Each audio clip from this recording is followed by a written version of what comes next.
IBM, on behalf of its employees, is proud to bring you the following program. The Palmetto Project is a unique, innovative group which has united the state's business and community leaders to tackle some of the state's toughest problems. They have brought creative solutions to such diverse problems as school dropout, environmental pollution, and low voter registration.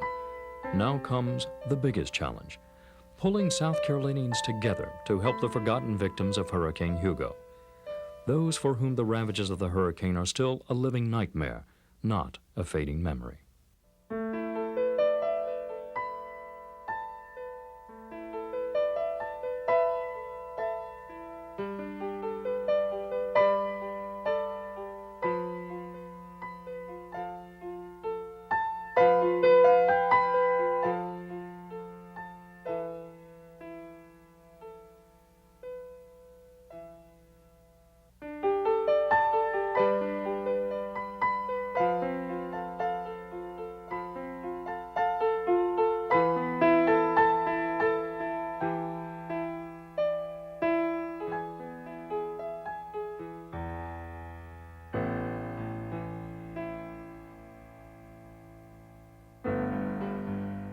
There is the night none of us will be able to forget. The night the winds came. A night as black as blindness when we were completely taken over by the power of a storm. And no matter where we were, we tried to follow the path of an angry swirl of clouds they called Hugo.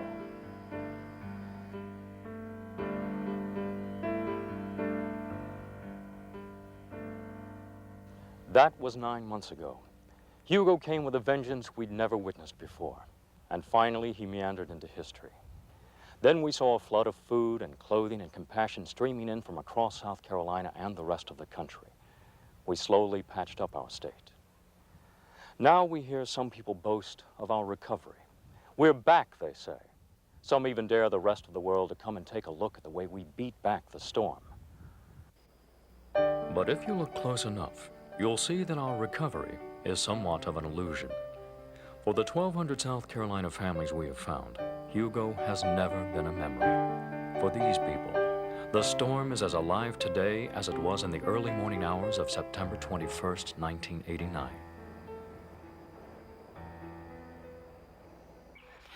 And I remember the light went off.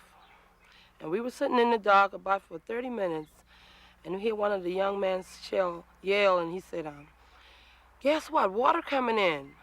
So we grabbed all the little one up, and when we trying to run to the door, when we got to the door, we couldn't get the door open. Somebody looked outside and said, we can't open the door because the building just about covered with water. And that night, I didn't worry about it a whole lot. I went ahead and went to bed probably about 11 o'clock. And my wife came in about 2 and told me, she said, you better get up because it's really getting bad. It was a long night. Seemed like daylight was never coming. Everything was solid. Electric and everything was off. Clock stopped. So I just had to sit there and wait.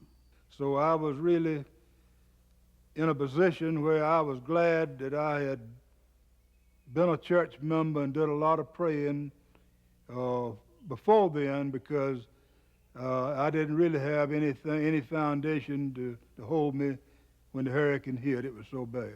And the water touched me all the way up to my neck. I had a 9-month-old baby there. I had to hold that one on the neck for not letting him drown. So I stand up a wall and the house started going like that. So I ran to the back door. And when I look outside, the barn was gone, light wire was down, and I grabbed his hand and we ran out the house and ran next door. And that's one night I prayed all night, and I was still praying at 7:30 the next morning. It's a miracle that we even come through it. I got so scared, I get under the bed and kind of like barricade myself, I figure if the top would have come down on, I get like 2 mattresses and put on the top of it, and I get out of there. And the water keep coming up, and my little girl screaming, Mommy, I don't want to die. And they just keep yelling and yelling. I didn't know what to tell her. I just tell her, I said, well, honey, we'll all just die together.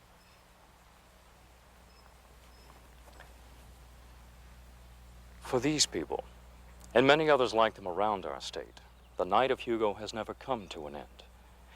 These are our neighbors, but they live a little out of sight, a little off the beaten paths we know.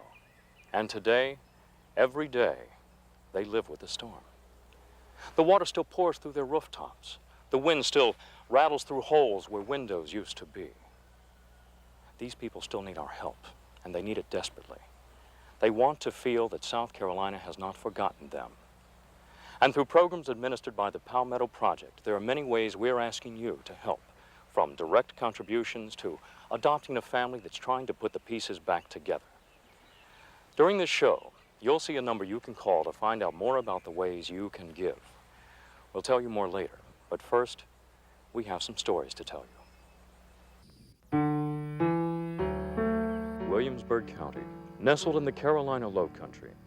Here you'll find rich black dirt for the crops and syrup-slow rivers the color of Coca-Cola winding their way through the cypress knees. But 9 months ago, most of this area was leveled when some of Hugo's most fierce winds roared through here. They'll tell you that Williamsburg County looked like a war zone after the hurricane. In some places, it still does. Right now, people in Williamsburg County are having problem with the completion of damaged homes. And this is mainly because FEMA did not get enough money from FEMA to actually complete all of the damages that were lost. Quite a few of the homes that were damaged, they were without insurance coverage. Alonzo is a single person, lives in the family estate. And the night of the storm, Alonzo was in the house. He stayed under 3 mattresses, and the top of that house was a total. He still has a big problem of water pouring in when it rains, and he lives in one room of that house for cooking, eating, no running water still because of the pump damages from the storm. I'm only living in one room, one part of my house, and that's the living room. I've been staying there ever since, Hugo. Not right after, because it took a long time for the light to came back on, but at least about 4 weeks. Something like that. Mostly all the tin had came off from the back all the way on across. But recently they nailed some of it back and put felt back down in certain spots. And it messed up the sheetrock inside the house. A lot of that came down out of the ceiling. And it got my walls messed up. It's all messed up, all the sheetrock and everything. Can't use the bathroom at all. And I'd be like getting water from the neighbors and stuff. So I'm really say that every time a storm come up, we get kind of scared. In some place that like we're good shelter at. I have to be afraid of it. When there's an announcement about a thunderstorm, or you walk out and see there's a thunderstorm making up, people get panicky. Myself, I do. I relive Hugo anytime there's a storm. I'm fearful of it. And we have some children that they do more of sky watching for storms right now.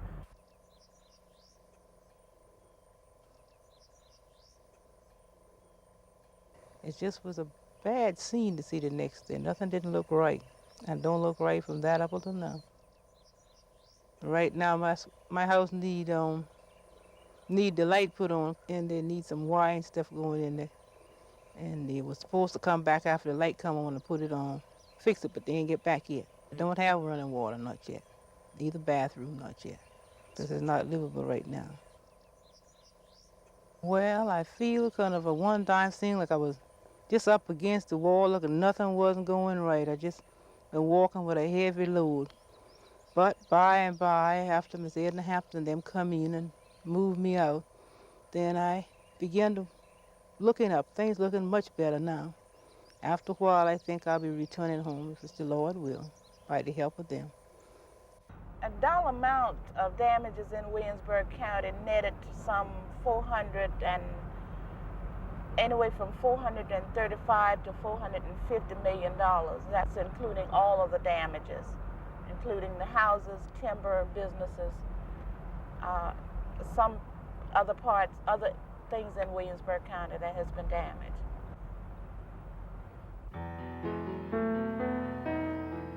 The world heard the name of cities in the days after the hurricane: Charleston, Myrtle Beach, even some farther north like Charlotte. But between where Hugo struck land and where he ran out of fury, there are some forgotten places, like Rock Hill and York and Lancaster. When the eye of Hugo passed through here, the winds were still measured in 3 digits. Roofs were raised, trees uprooted, and for many, a way of life was blown away for good.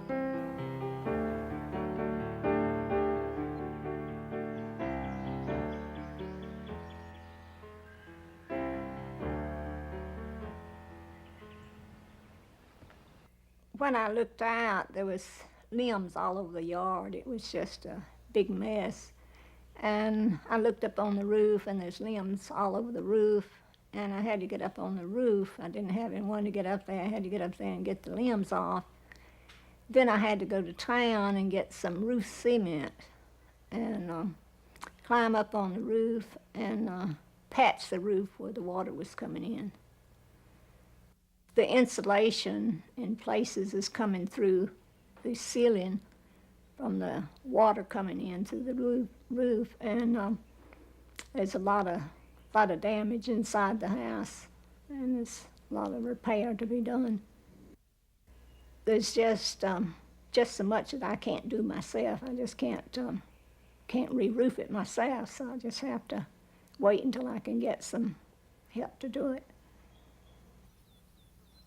Most of the things that were done that first month was quick fix solutions. If they had barn damage and they were full of hay, we had to get the roofs back on them, temporary fix to try to salvage what we had for that year. And what hay was wet, what I had to do was just feed out all the hay that I had in stockpile, because it was wet and it was going to go to waste anyway, and put it out there for them to eat. A lot of it was wasted, but most of it was eaten because they didn't have any pasture at that time, being confined to a pen. We lost one barn, lost about 3 sections off of the one barn that we have. I can't put hay back in it. If I put good hay in it, it's going to ruin within a month with any rainfall, because the water's just going to be dripping into it, and it'll sit right there and rot. Or if it gets wet enough, we could have some combustion in it, and we'd lose everything. Most of the materials, as far as your poles and your slabs for nailing your tin on, can be either gotten off of the farm or fairly inexpensive, and that's one reason for not carrying insurance on them. But the problem that a lot of people faced is that they lost more than one shed, and it was hard for them to replace all that out of their pocket at that time. Plus the time frame that they had, if they had something stored in them, they had that to worry about, which that time of the year most people did. And trying to find labor for the small farmers that don't have dependable labor that they can call on is a big problem. I lost several heifers that were out. We never did find them.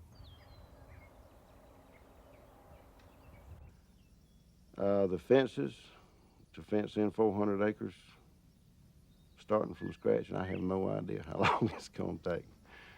And over yonder, it's pulled the windows. You can see that where it's pulled the windows out away from the boards over there. And if I had the money, I wouldn't ask for help, but I don't have it because I'm living off of $99 a month food stamps. My nieces and my brother is paying my bills for me, which is the light bill and the telephone bill. And if that ain't a miracle for them to help me, and they need help themselves to reach out when nobody else is reaching out. And hit tuck and hit peel the shank, invitation siding, just like you would take a knife and scrape it off all the way, every bit of it on the side and the top it just took and peeled it and took it down through the woods. And I don't want no trailer house. I don't want no fine house. I just want a peaceful home. That's all I want. Because there are other people that needs it just as bad as I do. And around on this corner over here, you can see where it pulled this out. And see up yonder where it, up yonder that corner where it took and pushed that out. I know people's went through it hard, but they ain't never went through something like Hugo and losing a husband in a week's time either. And the only way I'm coping with it is when I get up in the morning, that's the first thing I reach for is my Bible. And 9 times out of every 10, off and on all day, it's laying over there on my little table. I read it off and on all day. That's what keeps me going, is faith and hope.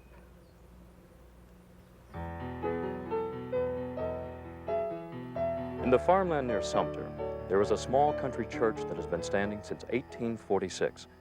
It has 34 members on its roll, but only 12 usually show up on Sundays. When Hugo came through, their faith wasn't battered a bit, but the place where they practice it was very nearly destroyed. And our church has been here so long that we have related families about all over the United States. And we have many visitors here and many people interested because of the roots. So many families have moved away and they're just everywhere now. So we have a good many interested people to visit the church quite often. Well, the church here was in good condition, I would say, up until the hurricane. And we only have 34 members that are member of Salem Black River Church, with approximately 12, 14 attending pretty regular. And the 12 or 14 is just not capable or not financially able to repair the church like it was. We lost about all the trees in the yard and cemetery. The whole metal roof on the church was blown off completely. The blinds were damaged severely. The windows are damaged, and the plastering is damaged. Labor and material have gone up since we first got an estimate of $106,000. And we understand that that's going to be considerably more than $106,000 at the present. We holding the service in the session house presently, but we would like to see the church that was in good shape before Hugo. We would like to see it and look that good again. We are having services, but we're not having services here in this church for the simple reason you can look above at the ceiling, and that plaster up there is approximately an inch thick. And if a piece of that plaster was to fall from the distance up there down and hit somebody in the top of the head, it'd probably kill them or either stun them real bad. Down a long dirt road, there lives a man who is trying every day to keep what he has from crashing around him, and he's never asked for any help. In fact, the morning after the storm, he took a chainsaw and cut a path back to the highway, somehow made it to town, and tried to pay his electric bill. Well, I walk around and look, and for a while, then after that, I check on a right-of-way to get out. Then I get my saw and truck and stuff and went to work around 9 o'clock. From 9 till about 3 that afternoon. Yeah, I'd like to get the roof fixed. And then after that, level it back off, and there's a can with a sill break in. It just don't hold the heat like it used to since that roof was damaged. It'd take more fire. It's right kind of cold at times. Take more wood. The most I was doing getting the yard cleared where I can get round and round, and about finished with that. Now just about ready to start with down. the house. Well, if nothing happened, I plan on trying to start the last of this month, the very first of next month, working on it. No, I'd rather have the regular standard home. That's my father's home, and I'd try to keep it if I can. I want to repair it back. And I'd rather stay in the house. I don't care to move into a trailer.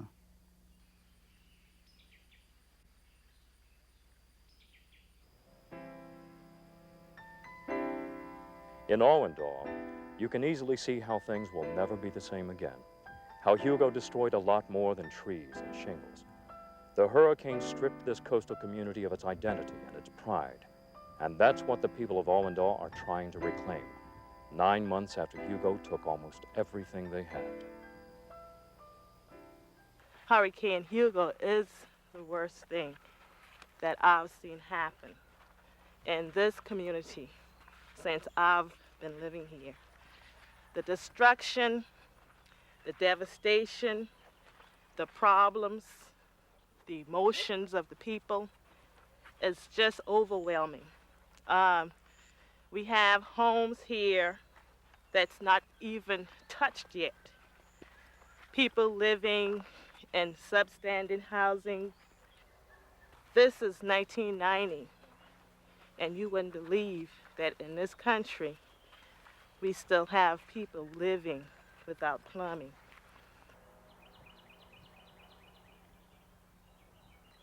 And when we came back home, we didn't meet no doors, no window. Every place was trench inside, ceiling collapsed. And the kids, they're still having terrible nightmare. It's still gonna bring tears to my eyes just thinking about it. I'm desperately trying to get my bathroom back together. We don't have no kind of bathroom for the children. And my boy's still sleeping on the floor because we don't have enough bedrooms. And I still got to try to get some more clothes and things for the children. I don't even want to think about the storm. I don't even like talking about it. 9 months after Hugo, we still have people looking for building materials, furniture, and we have some people still looking for self-esteem. They want some kind of direction. They want a way out.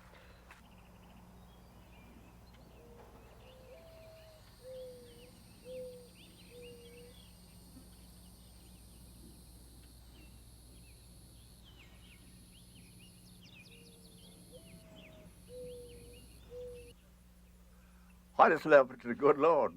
It's one of them things, if I went, well, all right, you got to go some way. So I just stuck it out. The misery was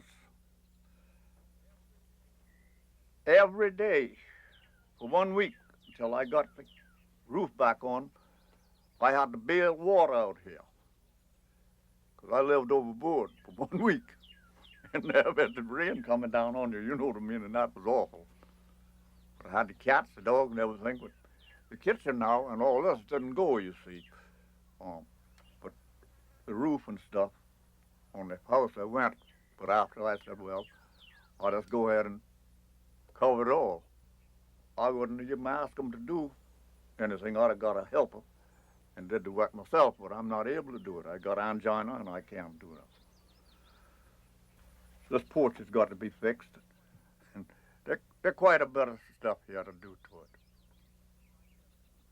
This since I can get it done through the summer here, you know what I mean, before it gets cold again. Because this, well, a lot of them say, well, it's old and rotten and this and that and the other. Well, if it was so rotten, it wouldn't be here.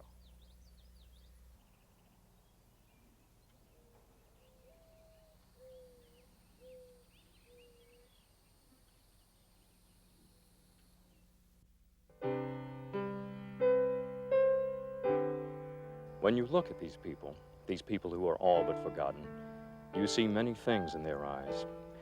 You see fear when they remember the hurricane. You see a sadness for what they lost. But most of all, you see a fierce pride. These don't want simple charity. They just want the chance to begin again. They don't want their world to be better than it was before Hugo came. They just want a little piece of what they had. A house that keeps out the wind and rain, running water, dignity. You can give this back to them. How? For one thing, you can call this toll-free number and contribute money. Dollars that will help these people rebuild their homes. 100% of your contribution, every cent of every dollar, will go directly toward helping these people. This way, when you contribute, you know that your money is going somewhere that is going to do some good. You can even contribute building materials and supplies directly through a pledge by your company or business. And there's more. Through the efforts of the Palmetto Project, we're implementing an Adopt a Family program.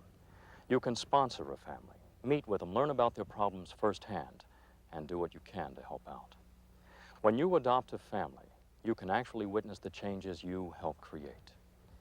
Individuals, church groups, civic clubs, businesses. The method of giving doesn't matter. The amount you give really isn't the point. The important thing is that you do something, that you make the effort to give. Please, call this toll-free number. The operator will tell you what you can do to help. These people need us. You see, they are the brothers and sisters we've never met, the friends we've never so much as shook hands with. Most of them live down roads we'll never travel. But they are a part of us. They are part of South Carolina. They don't live in some foreign country. They live next door. 9 months ago, a hurricane named Hugo almost buried these people. It blew them into a harsh obscurity. And if we don't help them soon, they will be much more than forgotten. They may be gone forever. Please, call now and do what you can. Thank you.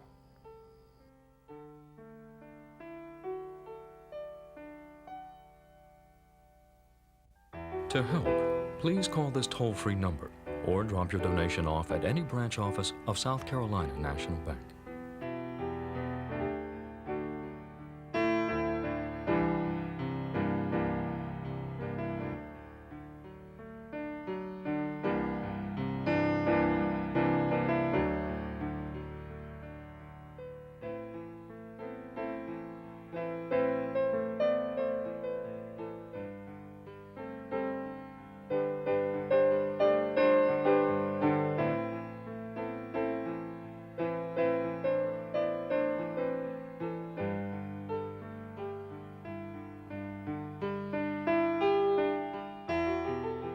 IBM, on behalf of its employees, is proud to have brought you the preceding program.